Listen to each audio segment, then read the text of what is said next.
Bonjour et bienvenue dans cette nouvelle vidéo. Aujourd'hui, je vous présente le livre de Lucile Pétavin, historienne, qui écrit Le coût de la virilité.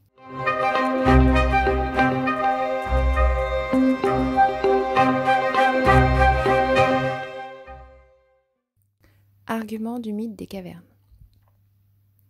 C'est le vieux mythe du paléolithique, c'est que l'un sort chasser pendant que l'autre reste dans la grotte pour enfanter et pour materner. Et l'objectif de ce mythe, c'est de légitimer le culturel par le biologique en faisant référence finalement à un espace-temps fantasmé où l'homme serait à l'état naturel et vierge de toute culture. C'est un cliché qui est issu des archéologues du 19e siècle qui ont induit une représentation de cette période et qui ont conduit les scientifiques à produire de nombreuses erreurs d'interprétation des découvertes archéologiques qu'ils ont faites. Alors dans les faits, comment ça se passe à cette époque ? Premièrement, on apprend que la chasse est une activité qui est mixte et qu'elle n'est de toute façon pas si importante qu'on le pense dans le régime alimentaire des personnes de l'époque, puisque finalement il y a beaucoup de cueillettes et il y a encore énormément de ce qu'on appelle le charognage, c'est-à-dire le fait de se nourrir de bêtes qui sont trouvées déjà mortes. Deuxièmement, les naissances sont espacées puisque les conditions de vie sont difficiles, donc les femmes ne sont pas consignées dans la grotte pour la protection des enfants puisqu'elles les espacent beaucoup.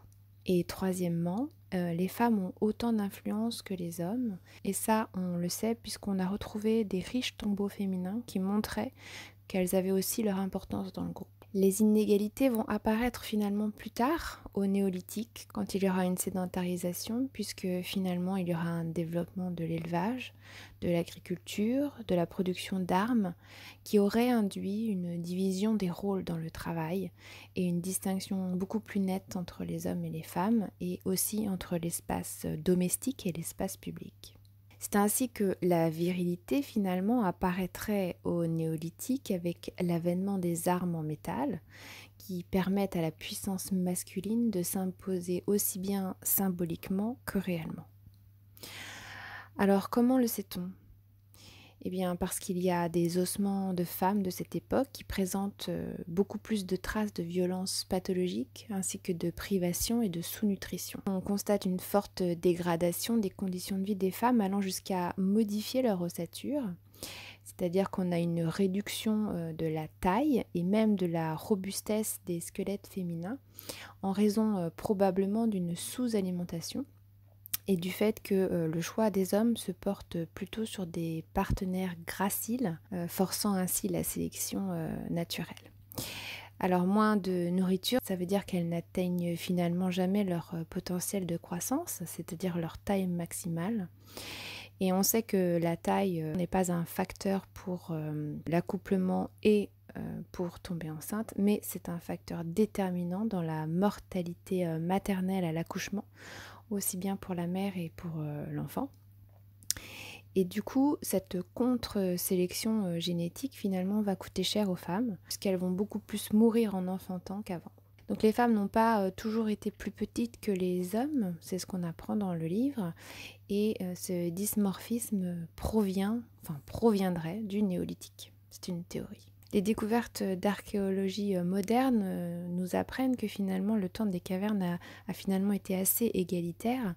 Les femmes chassent, elles sont influentes et elles ont accès à la nourriture et finalement elles subissaient peu de contraintes maternelles. Et c'est ensuite dans les sociétés sédentaires du néolithique que s'instaure la division du travail et des hiérarchies entre les sexes. Les armes font donc des hommes les nouveaux nommés à la chasse et l'identité virile se construit à partir de cette période. Alors même si elle admet ignorer quelles sont les raisons de ce basculement, les causes se trouvent probablement du côté des conventions culturelles, des cadres symboliques ou idéologiques. La répartition inégalitaire entre hommes et femmes est finalement le fruit d'une construction sociale. Pseudo-évidence nommée testostérone.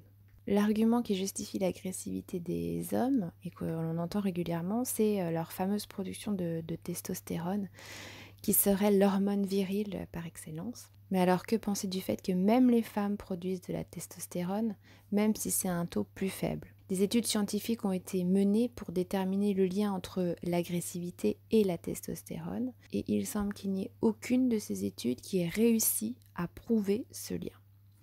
Il y a des expériences qui montrent que la testostérone peut produire dans certains cas soit des comportements agressifs et dans d'autres cas des comportements altruistes. Une autre expérience encore montre que ce n'est pas la testostérone qui produit des comportements agressifs, mais que au contraire, les comportements agressifs ont tendance à augmenter la production de testostérone. Alors si on admet que ce sont les pressions culturelles qui poussent les hommes à exercer l'autorité et les femmes à éviter de le faire, cela explique en partie pourquoi les hommes ont des taux de testostérone plus élevés que les femmes. La conclusion, c'est que la science a montré qu'il existait une influence du culturel sur le biologique. Nous aurions tendance à invoquer un parallèle aussi entre l'homme et les animaux. Et nous prenons souvent l'exemple du singe puisque nous partageons avec lui une grande partie de notre socle génétique. Elle nous dit, je cite, « Je trouve toujours très cocasse, soit dit en passant, que l'on s'évertue à rechercher des ressemblances avec des animaux non dotés de langage et ayant des organisations sociales bien spécifiques et des différences entre les hommes et les femmes qui appartiennent strictement à la même espèce. » Et si chez les chimpanzés, on trouve des mâles dominants qui doivent se battre pour s'accoupler, on retrouve effectivement un taux élevé de testostérone chez ces animaux. En revanche, l'autre exemple qu'elle donne, c'est chez les bonobos, ce sont les femelles qui dominent et les mâles n'ont donc pas à se battre pour l'accouplement, ce qui a pour conséquence un taux très faible de testostérone chez ces mâles. Alors que faut-il en conclure ? Eh bien que l'organisation hiérarchique sociale joue un rôle déterminant dans la production de cette hormone.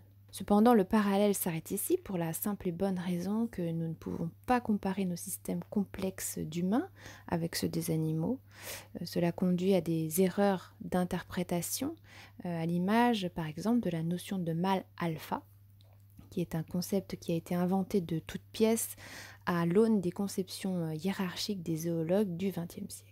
Ce que l'on peut dire de cette partie, c'est que la science n'explique pas la violence par la production de la testostérone et que si c'était le cas, en fait, les hommes ne seraient pas condamnés par la justice au même titre que finalement on ne va pas juger une personne qui est mentalement irresponsable. Mais la corrélation entre le sexe masculin et la violence n'ayant jamais été prouvée, finalement, les individus sont responsables face à leurs agissements, que ce soit des hommes ou que ce soit des femmes. Le rôle du cerveau. Une autre raison invoquée pour tenter de justifier la différence entre les hommes et les femmes, c'est le cerveau. Alors il y aurait des divergences neurologiques qui expliqueraient qu'une femme ne puisse pas lire une carte routière par exemple, ou résoudre un problème de maths complexe, ou que les femmes sont multitâches et que les hommes auraient une autorité naturelle.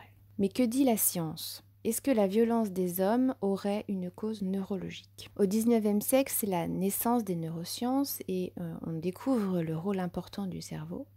Et on se consacre à cette époque-là à la corrélation entre la taille du cerveau et l'intelligence.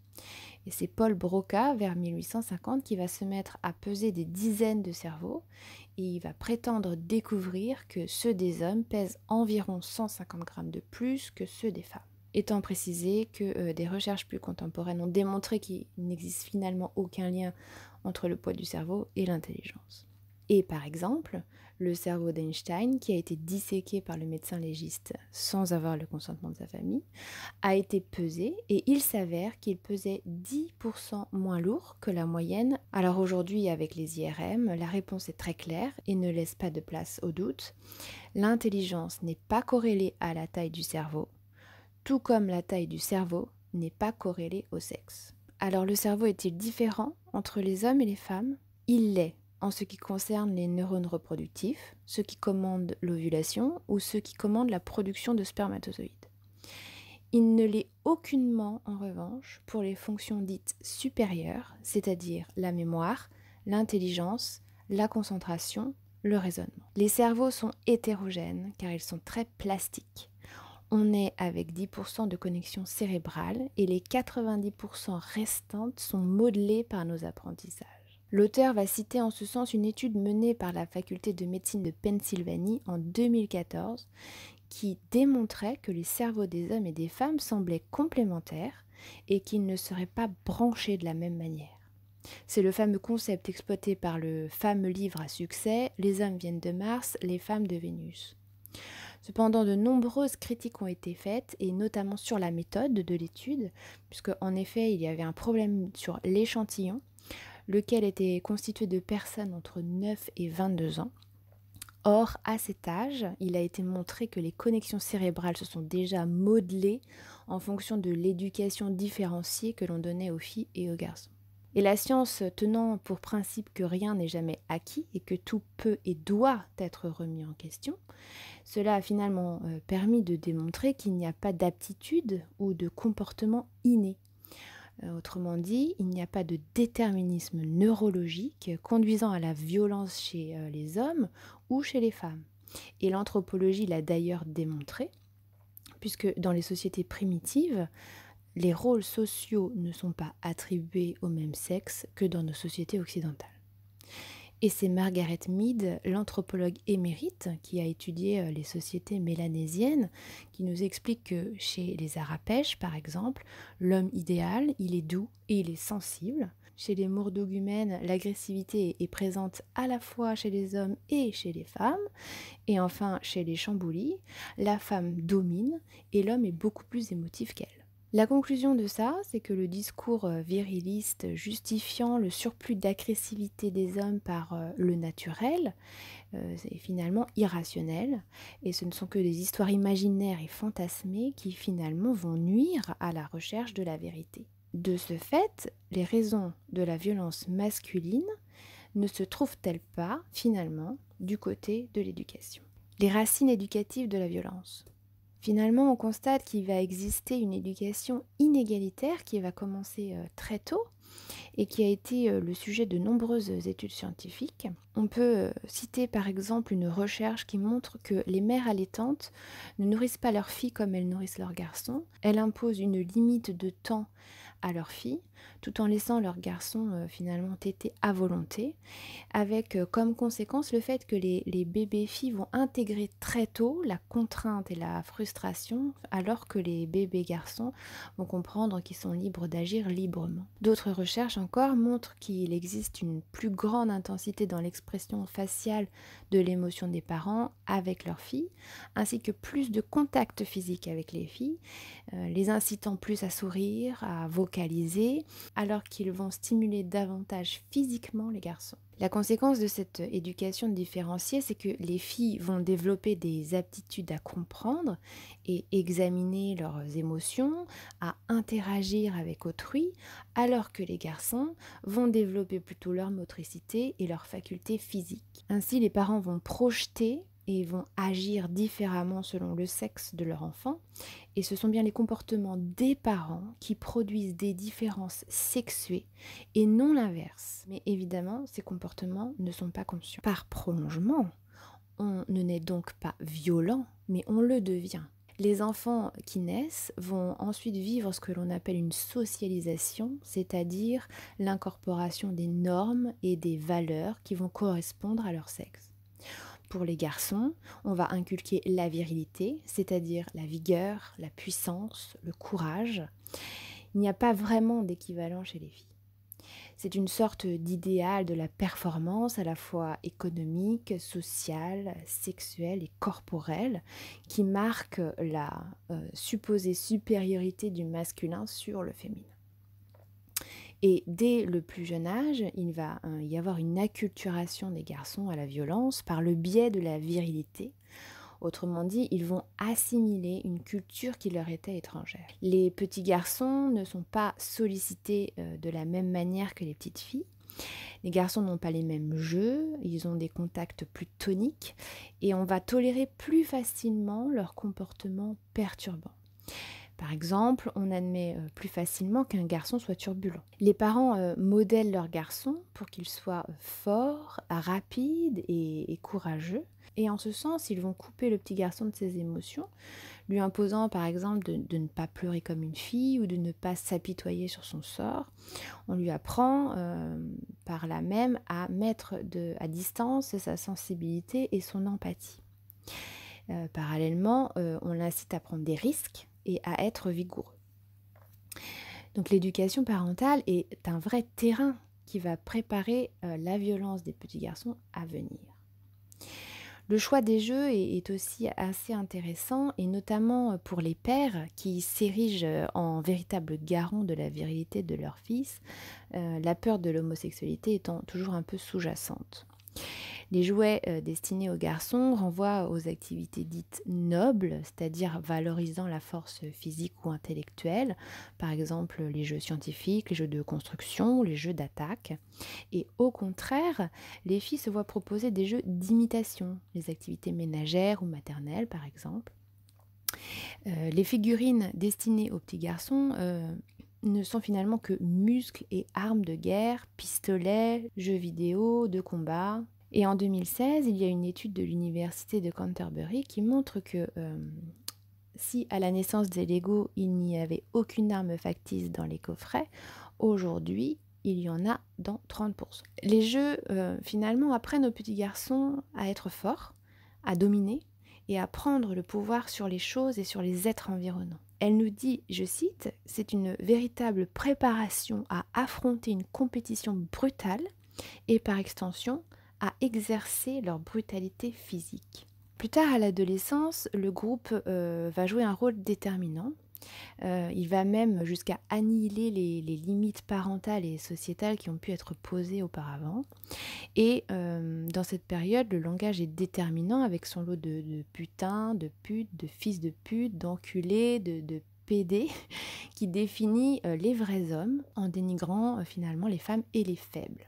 Il y a toute une série de petits coups qui va être assénés dans le groupe, histoire de rire, et l'adolescent va faire l'apprentissage de la résistance à la douleur physique et psychologique. Et on peut parfois même assister à une escalade de la violence juste pour un regard ou une insulte qui vise la mère ou la sœur. La réponse allant de la simple insulte jusque parfois des situations extrêmes allant jusqu'au meurtre. Et ce sont de véritables rites de virilité auxquels presque aucun homme ne peut échapper. C'est aussi le moment de la multiplication des prises de risque des adolescents qui veulent montrer qu'ils sont des hommes capables de surmonter leurs peurs, et notamment des prises de risque avec de l'alcool ou de la drogue. Et face à ces agissements, l'encadrement familial n'a pas les mêmes tolérances selon qu'il s'agisse d'un garçon ou d'une fille. On va tolérer qu'un adolescent garçon soit ivre, parce qu'il faut bien que jeunesse se fasse, mais lorsqu'il va s'agir d'une adolescente, nous n'y mettons pas la même signification. On peut aussi relever l'importance du rôle des livres, des séries et des films dans la représentation de la virilité, puisqu'on constate que les héros sont beaucoup plus souvent, pour ne pas dire quasiment toujours, masculins, plutôt violents, plus souvent en train de conduire et de conduire vite. Et la violence systématique de la part des garçons sur les faibles, c'est-à-dire les petits, les timides, les homosexuels, les filles, les gros ou les bons élèves, s'explique par le fait qu'il ne peut y avoir de suprématie sans un inférieur à mépriser, voire à humilier. Et c'est Olivia Gazalet qui va dire que la virilité ne peut s'épanouir qu'en entretenant le ressentiment des opprimés et la compétition féroce, voire la haine des autres. Et finalement, par un cercle vicieux, les réponses disciplinaires de l'école ne font que renforcer la construction de la virilité, puisqu'en ne respectant pas les règles, ces adolescents prouvent qu'ils sont de vrais mecs. Femmes et hommes, tous victimes. En ce qui concerne les violences qui sont faites aux femmes, les histoires et les contes de fées qu'on apprend aux petits garçons leur inculquent que les hommes sont faits pour conquérir, mais aussi que les femmes seraient dociles et qu'elles doivent être conquises. De la même manière, lorsque les garçons sont sanctionnés pour avoir eu des attitudes féminines, pour avoir porté du rose, pour s'être maquillés, pour s'être amusés avec des poupées, finalement, ils intègrent que le féminin est méprisable. Et c'est ici la naissance des comportements sexistes. Noémie Renard, qui est une biologiste, écrit un livre intitulé « En finir avec la culture du viol » qui est paru en 2018. Elle nous explique qu'il y a une appropriation du corps des femmes par les hommes. Elle se pose la question de l'origine de cette appropriation.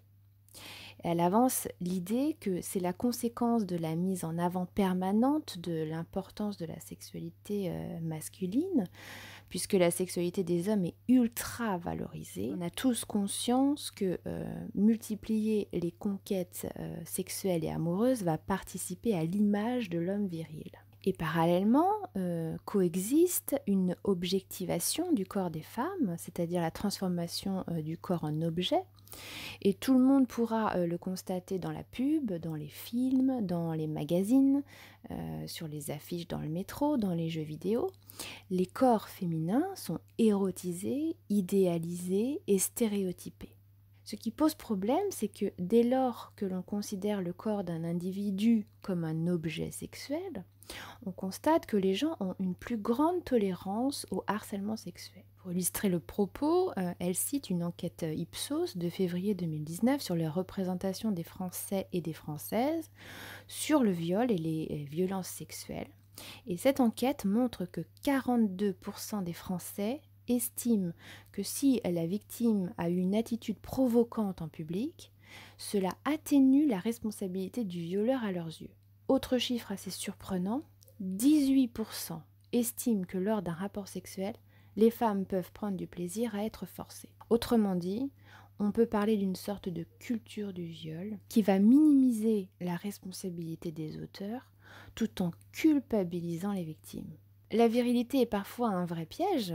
Certains garçons souffrent de ne pas correspondre aux attentes viriles et sont eux-mêmes harcelés, devenant parfois bourreaux à leur tour. Un chiffre assez intriguant est avancé. 75% de ce qu'on appelle les school shooters avaient été victimes de harcèlement entre élèves. Et puis à l'âge adulte, les hommes sont contraints d'être à la hauteur des attentes induites par la virilité, et ce en tant qu'amant, en tant que travailleur, en tant que chef de famille. Et on constate que les hommes se suicident 3 à 4 fois plus que les femmes. Et on peut se demander si la pression mise sur les hommes ne contribue pas à élever drastiquement le taux de suicide chez eux. Et à l'inverse, ils peuvent se mettre volontairement en danger, puisqu'ils ont tendance à penser qu'ils sont invulnérables. Et plus les hommes sont virils, et moins ils ont recours à des soins de santé préventifs. Et la surmortalité masculine peut en ce sens s'expliquer ainsi. Cette forte incorporation des injonctions à la virilité va les pousser dans une culture de l'excès, dans un surinvestissement au travail, un refus de la plainte, le choix finalement de la taciturnité et une inaptitude à exprimer leurs émotions. En d'autres termes, dit-elle, la virilité profite aux hommes en assurant leur domination, mais les détruit dans le même mouvement. Des comportements à risque. Les hommes cherchent à prouver sans cesse qu'ils sont forts et qu'ils dominent leur peur et leur environnement. Ils se mettent souvent en situation de danger et d'illégalité. Si bien que les hommes ont plus d'accidents et ils meurent plus que les femmes, car ils estiment qu'ils sont moins vulnérables et qu'ils maîtrisent la situation. Le sport est l'un des lieux de la cristallisation de la virilité, puisque le sport concourt à la prise de risque, à battre l'adversaire, à le dominer. Il apprend la résistance à la douleur et on utilise d'ailleurs souvent le lexique de la guerre. On utilise des mots comme victoire, défaite. Et on y développe et on encourage la valeur virile de la puissance et du courage.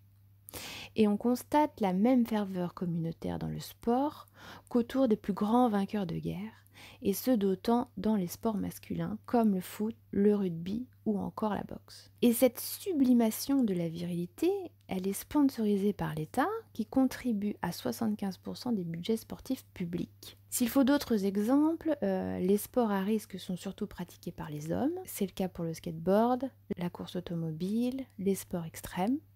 Et une nouvelle fois, l'État finance les skateparks, les snowparks, les terrains de foot, qui sont des espaces où les hommes se retrouvent entre eux, occupent l'espace public, s'adonnant à des pratiques qui renforcent leur virilité. L'auteur soulève une question assez intéressante à ce sujet. Elle se demande, à contrario, que fait l'État pour les femmes qui vivent l'espace public comme une zone de danger. En dehors des espaces où la prise de risque est acceptée, les hommes adoptent également des comportements hors la loi.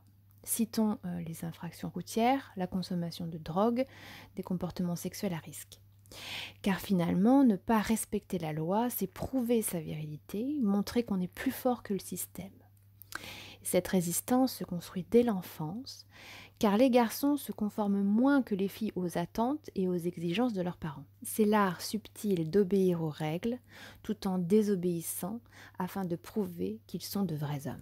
On ne naît pas pacifique, on le devient. À l'inverse, on éduque très tôt les filles avec un savoir-être qui leur permette de gérer leurs émotions, une maîtrise de leur corps. Une fille doit bien se tenir, bien s'asseoir, se tenir droite, ne pas mâcher son chewing-gum la bouche ouverte.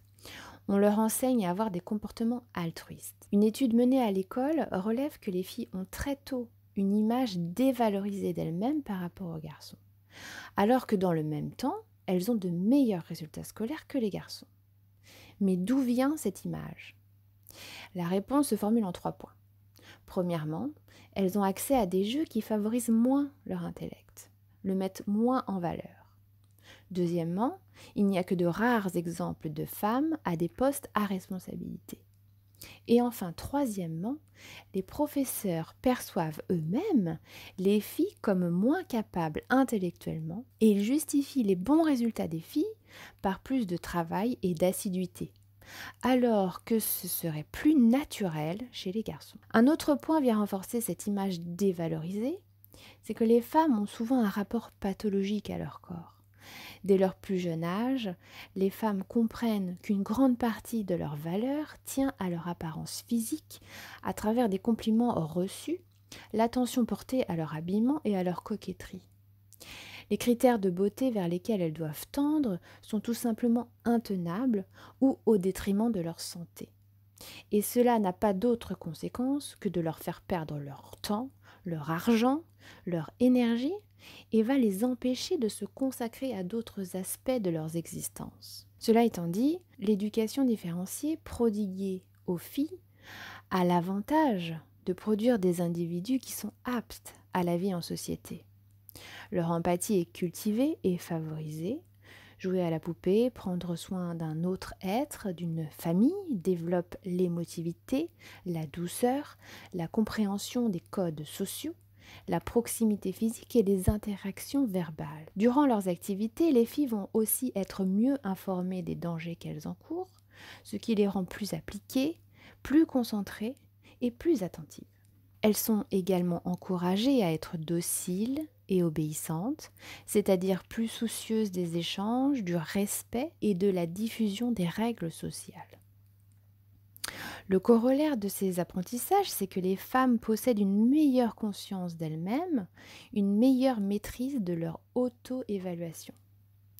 Elles se maîtrisent donc mieux, elles s'autorégulent, elles ont une meilleure conscience sociale puisqu'elles sont pleines d'empathie, elles savent mieux gérer les relations puisqu'elles ont une meilleure aptitude sociale à la communication. Ces aptitudes vont permettre la constitution et l'utilisation optimale de ce qu'on appelle un capital humain, au sens de Bourdieu, favorisant finalement la cohésion sociale. Le coût de la virilité. Le coût de la virilité se résume au fait de calculer, d'évaluer les conséquences financières des comportements masculins asociaux qui sont causés par l'acculturation des hommes à la violence. L'auteur produit un graphique qui récapitule le pourcentage des hommes mis en cause par catégorie d'infraction. Et on constate que les hommes sont représentés à 83% dans les infractions pénales et à 100% dans les crimes sexuels. Le graphique a au moins le mérite de nous montrer que l'activité du ministère de la Justice et de l'Intérieur est largement consacrée aux hommes. 96% des détenus sont des hommes, 93% des libertés surveillées concernent des hommes. Alors le pourcentage ne voulant rien dire dans l'absolu, l'auteur nous donne les chiffres derrière les pourcentages. On parle en 2019 d'un volume de plus de 4 millions d'affaires, 2,2 millions de décisions de justice et 166 000 affaires de justice pour mineurs. Tout de même un vrai sujet de société et l'État ne fait qu'apporter une réponse judiciaire. On va finalement se focaliser sur le milieu social, l'âge, l'environnement, l'obédience, mais on voit bien que cela est secondaire. Ce qui ressort à la lumière de ce graphique, c'est le sexe des auteurs. Les femmes sont moins violentes que les hommes, quand bien même elles seraient pauvres, maltraitées ou même victimes d'agressions sexuelles. Qu'est-ce que cela veut dire ? Eh bien, que la misère est un facteur moins déterminant que le sexe. Compte tenu de leur implication dans la criminalité et dans la délinquance, les hommes sont donc responsables de la quasi-totalité des dépenses allouées par les États pour la lutte contre la délinquance et la criminalité partout dans le monde. La suite du livre va être consacrée au calcul de ce coût de la virilité pour la société. Par secteur, elle parle notamment de justice, de santé, des homicides, des violences volontaires, violences conjugales, de la maltraitance des enfants, des délits sexuels, des vols, de l'insécurité routière, du trafic de stupéfiants et de la prostitution. Tout ceci pour aboutir au tableau final, nous apprenons que la virilité coûterait 95,2 milliards d'euros. Autrement dit, si les hommes se comportaient comme des femmes, cela nous ferait économiser 95,2 milliards d'euros par an. Cela nous paraît être un montant colossal, et il l'est. Cependant, comme tout est toujours relatif, j'ai glissé les dépenses nettes de l'État français en 2022. D'aucuns pourra alors constater que cela revient au budget de l'enseignement plus celui de la défense, ce qui effectivement nous confirme que c'est un budget colossal. Comment agir selon l'auteur ? Les hommes ne naissent pas violents, ils le deviennent. Il faut changer nos schémas culturels, l'éducation, les modèles que l'on transmet à nos enfants. L'éducation des hommes est pour le moins contradictoire. D'un côté, on leur apprend les principes démocratiques de l'égalité, de la fraternité et de la parité, mais dans le même temps, on les conditionne à la virilité et ses corollaires, comme la valorisation de la domination sur autrui, de la force et le manque d'empathie. Les femmes ne sont pas incapables de violence, mais leur éducation façonne des êtres respectant davantage les règles et leurs semblables, et in fine, favorise des sociétés en paix. Si on transmet la même éducation que les femmes aux hommes, cela aboutirait à des modifications économiques, démocratiques et sociales majeures. Le point de vue de l'auteur sur le sujet et son approche sont très intéressants et parcourus de références et d'études scientifiques dont personne ne peut douter. Cela dit, la position abordant uniquement les dépenses semble quelque peu bancale, puisqu'autant on convient aisément à la lumière de cette démonstration que la virilité coûte cher, autant nous aurions peut-être apprécié l'exercice intellectuel inverse de savoir ce que la virilité rapporte. Pour illustrer mon propos, je partirai de son exemple de la guerre, qu'elle considère comme une dépense colossale à l'échelle d'un pays, et directement provoquée par la virilité. Si on ne saurait remettre en doute l'origine des guerres qui sont souvent une histoire d'ego entre hommes, on ne peut pas omettre que cette dernière est une fabuleuse pourvoyeuse de richesses. De grandes fortunes se sont d'ailleurs faites dans les guerres, développant des pans entiers de l'économie, employant des centaines de personnes et faisant remonter des revenus fiscaux pour les États. Autre exemple, elle montre le lien entre les valeurs viriles et le non-respect de l'environnement. En effet, conduire une voiture électrique ou prendre son propre sac plastique pour faire ses courses n'est pas très viril, tout comme acheter bio ou recycler ses déchets. Les hommes ont d'ailleurs plus tendance que les femmes à jeter dans les lieux publics, et ils mangent plus de viande. Une fois encore, le constat n'est pas à remettre en cause. Cependant, ces comportements virils polluants sont aussi source de comportements consuméristes. Il aurait alors fallu parler des milliards d'euros qui sont dépensés par les hommes pour les voitures polluantes, les motos carbonées, les télés, les smartphones, les enceintes qu'ils achètent sans s'occuper de leurs empreintes carbone, puisque comme elle le dit elle-même, le striatum des hommes est fait pour s'activer en acquérant des biens socialement valorisés, alors que celui des femmes est conditionné pour s'activer dans des actions altruistes. Dixit Boller et son bug humain. J'ai bien noté que le sous-titre est « Ce que la France économiserait si », et au-delà du fond, la forme aurait mérité un ou deux chapitres sur ce que la virilité rapporte, ce qui, à mon humble avis, n'aurait absolument pas desservi son propos, et bien au contraire. Cela aurait fini de faire taire les critiques irrationnelles que certains s'empressent de hurler sur les réseaux, se sentant blessés au plus profond de leur propre virilité, sans se rendre compte qu'ils se comportent exactement comme ce qu'elle décrit par la violence verbale et le dénigrement de sa personne en tant que femme, plutôt que de parler de son livre. Typique, n'est-il pas? Ce livre n'est pas un livre féministe, c'est un livre citoyen que chaque parent devrait se voir offrir. Alors n'hésitez pas à liker la vidéo, à la partager au plus grand nombre et surtout aux hommes. Abonnez-vous pour ne pas rater les prochaines vidéos des Dévoreurs de Savoir. Ciao, bye!